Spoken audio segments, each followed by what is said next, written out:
Guys, good morning everybody. সবাই কেমন আছো? আশা করি সবাই খুব ভালো আছো। আর এখন ইভিনিং, সানডে ইভিনিং। তো সানডে ইভিনিংয়ের ফার্স্ট তো আমি চায়ের সাথে একটা চুমুক দিই। তো চা বানিয়েছি। তো জাস্ট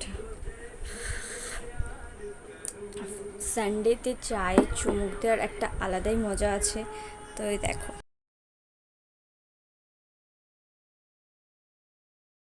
কাপ চা বানিয়েছি মার আর আমার। তো আর এই টেবিলটা আজকে অর্ডার করেছিলাম, আজকে এসছে অ্যামাজন থেকে। খুব সুন্দর টেবিলটা, বেডের ওপরেও ক্যারি করা যায়, দারুণ। তো তো সানডে সন্ধ্যা, চা খাওয়া হয়ে গেছে। তো ভাবছি একটু চানা মশলা বানাবো, বাড়িতে আছি যেহেতু একটু আধটু রান্না করতে ভালোই লাগে। তো ভাবছি একটু চানা মশলা বানাবো।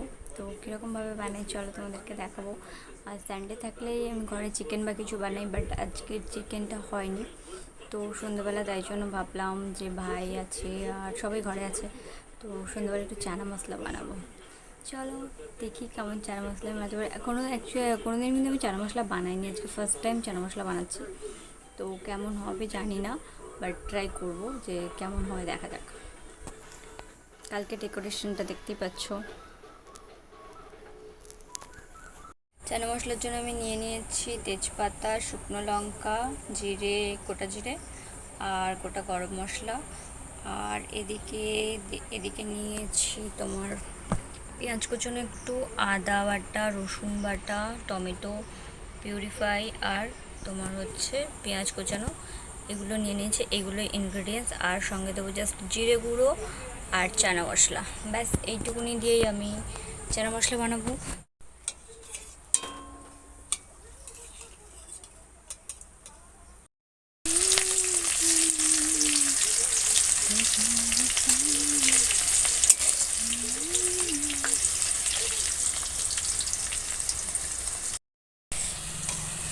মশলার কালারটা তো দারুণ হয়েছে, বাট ডোন্ট নো কেমন হবে।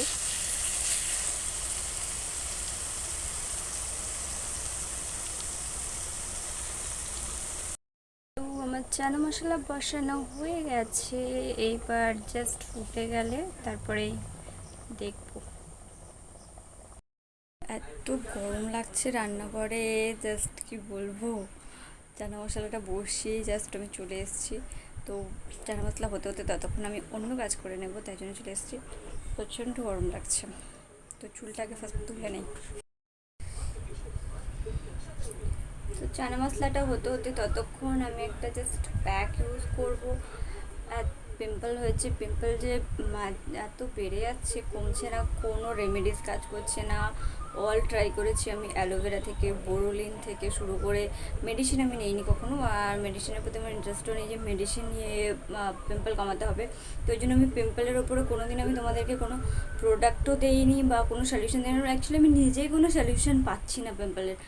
এত একটাই যেটা আমার ইনস্ট্যান্ট একটু কাজ দেয়, যে ব্যথা থাকলে বা পিম্পলটা হলে যদি নিম পাতা বেটে জাস্ট ওই জায়গাটায় যদি ইউজ করা যায় তাহলে ব্যথাটা, যেহেতু নিম পাতা অ্যান্টিবায়োটিক থাকে, অ্যান্টিব্যাকটেরিয়া, তো সেই হিসেবে নিম পাতাটা দিলে ব্যথাটা কমে যায় আর পিম্পলটাও কিছুদিনের জন্য কমে যায়। আবার দুদিন পরে বেড়ে যাচ্ছে, কেন আমি বুঝতে পারছি না জাস্ট। তো ওই জন্য আমি এখন কিছু ইউজও করছি না সেরকম পিম্পল, মানে কোনো প্রোডাক্টও, কোনো কসমেটিক প্রোডাক্টও ইউজ করছি না। জাস্ট ফর আমি আজকে ইউজ করবো মুলতানি মাটির ফেস প্যাক, যেটা হচ্ছে মুলতানি মাটি পিম্পলের উপরে ওয়ার্ক করে। কসমেটিক প্রোডাক্টের থেকে তো অনেক বেটার হোম রেমেডিস ট্রাই করা, হোম রেমেডিস ইউজ করা পিম্পল থাকলে। কারণ পিম্পলের স্কিন এত মানে ব্যথা হয়ে থাকে, পিম্পল হলে তোমাকে ব্যথা হয়ে যায়। তো পিম্পলের জন্য এত স্কিন ব্যথা হয়ে থাকে যে কিছু ইউজ করতেই ভালো লাগে না। আমি জাস্ট ফর সানস্ক্রিনটা ইউজ করছি এই মুহূর্তে, আর নাইট ক্রিম বলতে অ্যালোভেরা জেল। তো ওই জন্য ফেস ওয়াশও সেরকম কিছু ইউজ করতে পারছি না, ফেস ওয়াশ জাস্ট লোটাসের ইউজ করছি। তো ওই জন্য একটা মুলতানি মাটির প্যাক, যতক্ষণ ওটা হচ্ছে রেডি হচ্ছে ততক্ষণ আমি একটা মুলতানি মাটির ফেস প্যাক ইউজ করবো। তো কি জাস্ট কিছুই নয় মুলতানি মাটির প্যাকটার জন্য, মুলতানি মাটি আর মধু আর গোলাপ জল, এইটুকুনি তিনটে ইনগ্রেডিয়েন্টস দিয়ে আমি প্যাকটা ইউজ করবো, যেটা ফেস ওয়াশের থেকে তো অবভিয়াসলি বেটার ওয়ার্ক করবে। আর পিম্পলের জন্য, পিম্পল স্কিন, সেন্সিটিভ স্কিনের জন্য অবভিয়াসলি বেটার। তো প্যাকটা রেডি করি। তো আমি মুলতানি মাটি কিনে নিয়ে এসেছি, যেটা বেনু দোকানে পাওয়া যায়। এটা একটু আগে থেকে ভিজিয়ে রাখতে হয়, না হলে এটা ঠিক ভেজে না। তো মুলতানি মাটি গোলাপ জল দিয়ে ভিজিয়ে রেখেছিলাম, আর তার সঙ্গে মধু, এই দুটো জাস্ট দিয়ে প্যাক ইউজ করব, ঠিক আছে। তার আগে স্কিনটা ক্লিন আপ করে নিতে পারো। যদি কোনো প্যাক ইউজ করবে, এর আগেও আমি বলেছি, যখনই কোনো প্যাক ইউজ করবে তার আগে অবশ্যই ফেসটাকে ভালো করে ক্লিন করে নেবে, নাহলে কিন্তু ওয়ার্ক করবে না। প্লেন জল দিয়ে চাইও তুমি ক্লিন আপ করে নিতে পারো, জাস্ট প্লেন জল দিয়ে মুখটাকে আগে ওয়াশ করে নিয়ে দেন লাগাতে পারো। তো আমি তো আগে অবভিয়াসলি নিয়ে এসেছি, তারপরে এটা কিন্তু পিম্পলের উপরে ভালো ওয়ার্ক করে, ঠিক আছে। তো যদি কারোর পিম্পল প্রবলেম থাকে তাহলে আমি রেফার করবো যে ফেস ওয়াশের বদলে এইটা সকাল বিকাল ইউজ করতে পারো, ঠিক আছে। বেশিক্ষণ লাগবে না, জাস্ট মধু আর মুলতানি মাটি। হেয়ার ব্যান্ড দিতে হবে, বাট আমার হেয়ার ব্যান্ডটা দেওয়া হয়নি।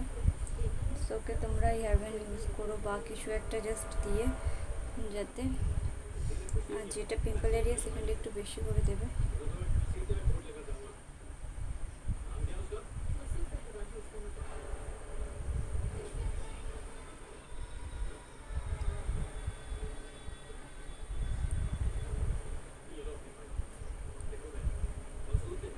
10 মিনিট শুকনো করতে দিয়ে দেন ওয়াশ করবো। ততক্ষণ দেখে আসি চানা মশলাটা কতটা রেডি হয়েছে। চানা মশলা রেডি, তো জানি না কেমন হবে, ভাইকে দিচ্ছি, দেখা যাক খেয়ে কেমন বলে। কেমন হয়েছে? ঠিক আছে? এটা তুই তো ঝাল বললি, ওই জন্য স্পাইসি স্পাইসি বানিয়েছি। প্রচুর ঝাল হয়ে গেছে? এমনি টেস্ট ঠিক আছে? জাস্ট বাস করে চলে এসেছি ফেসটা। আর মুলতানি মাটি মাখলে একটা ফ্রেশও হয়, আলাদা স্কিনে একটা আলাদা ফ্রেশনেসও থাকে। তো সব কমপ্লিট, আর আমার চানা মশলাও কমপ্লিট। তো জাস্ট আর কিছু না, টোনার তো আমি নিম পাতা তুলসী পাতা মিক্সড করে ফুটিয়ে ওটাকে টোনার ইউজ করছি, বাট অলরেডি রেডি নেই ওটা, তাই জন্য আমি জাস্ট শুধু অ্যালোভেরা জেল ইউজ করবো। এসেন্সিয়াল অয়েলের সঙ্গে জাস্ট অ্যালোভেরা জেল আর এসেন্সিয়াল অয়েল মিক্সড করা আছে। এটাই এসেন্সিয়াল অয়েল পিম্পলের জন্য খুব ভালো। তো দেখে দেখে কিছু এখানটা একদম পুরো ভরপুর হয়ে গেছে।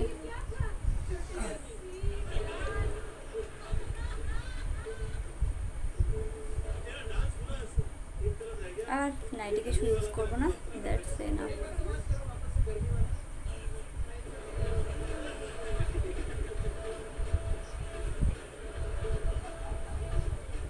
নাইট রুটিনও কমপ্লিট, আমার চানা মশলাও কমপ্লিট। এবারে যেটা আমার শুধু বাকি আছে, সানডে মানে আমি দুটো শো দেখি, এক হচ্ছে ডান্স দিবানে আর খতরো কো খিলাড়ি, আর আমি টিভির ধারে পাশে যাই না, জাস্ট এই দুটো শোই আমি দেখি। তো সব কাজ অলমোস্ট ডান, শুধুমাত্র আমি শুধু টিভি প্রোগ্রাম দেখবো।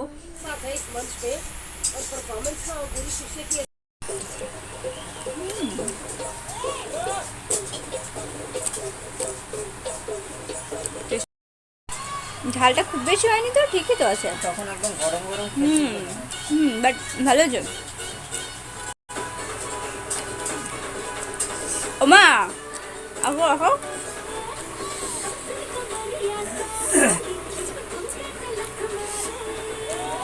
ভালো হয়েছে, ঠিক আছে। ঝাল ঠিক আছে তো, গরম বলে একটু বেশি লাগছিল, নাহলে ঠিক আছে।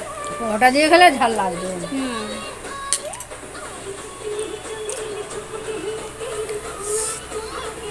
আজকের মতো টাটা, বাই বাই গাইস। আজকে আমি আমার শো স্টার এবারে দেখবো শুধু সানডেতে, যে প্রোগ্রাম দুটো দেখি ডান্স দেবানে, আরে আবার নেক্সট ভিডিওতে দেখা হবে। Tata, bye bye.